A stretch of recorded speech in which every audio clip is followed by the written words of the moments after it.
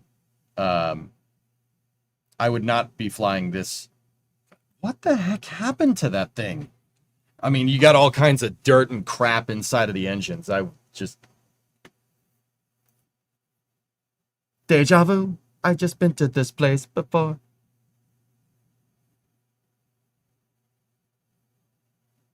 So he's got the reversers on. He's got the thrust reversers on. That's what all that stuff is coming up. And then you could see when he goes over the grass, you could see the thrust reversers are kicking up dirt. Wait a minute.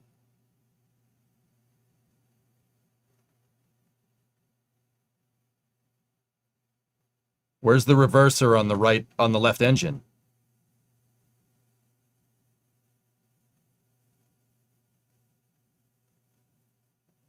That's kicking up stuff like crazy. Oh.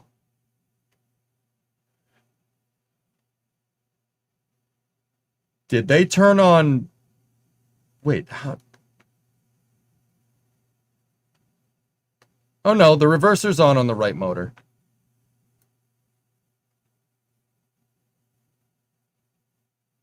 He could have killed the reverser to try and counter the spin. Ah, yeah, good call. Good call, Spoiled, yeah. Dude, if that's the case, Spoiled, that's split-second reaction time, because it's going to take a second for the motor to spool down, right? Holy crap. Dude, that pilot's a frigging ace, man. That's crazy. Because, yeah, you're right.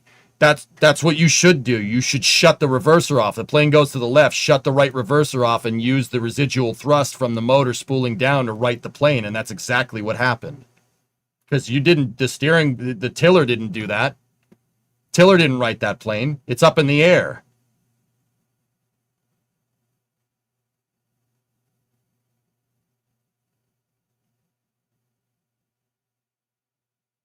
Wow. Dude, that's some split second hero stuff right there. Because if that plane goes more sideways into the dirt, it flips. It flips over. Like, or the landing gear go out, in which case you have a bad day. It's an Airbus. Can they apply the thrust reversers asymmetrically? I'm not sure. I don't know. I know 737s-ish. Man. That's, dude, forward thrust definitely snapped that plane back to the right. Interesting. Trying to land on a runway that thick of water. Trying to see if anybody's...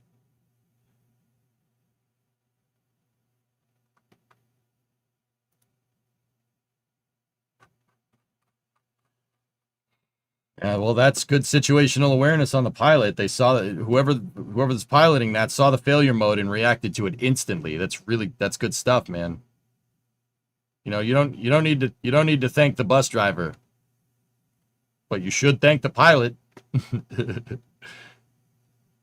All right, dudes. You have to be able to do a possible engine out. Yeah, I would say that probably does have independent thrust reversers.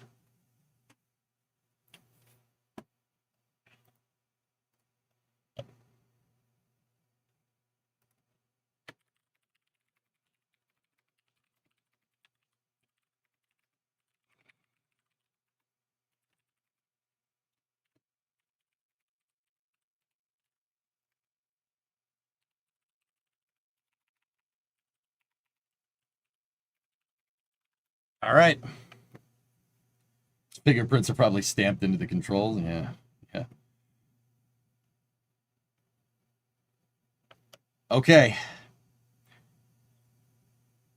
It's 12:05. Let's start this thing. I'm going to jog the VOD real quick, and we'll go back to scratch in KSP. Let's do it. I'll be back momentarily. YouTube, you know the drill. Stand by for a momentary loss of signal. Actually, fellas, give me 10 minutes. I gotta go take my morning dump. I'll be right back. And on that bombshell, I'll see you in a second for a career. Thank you for watching. Be back in a second.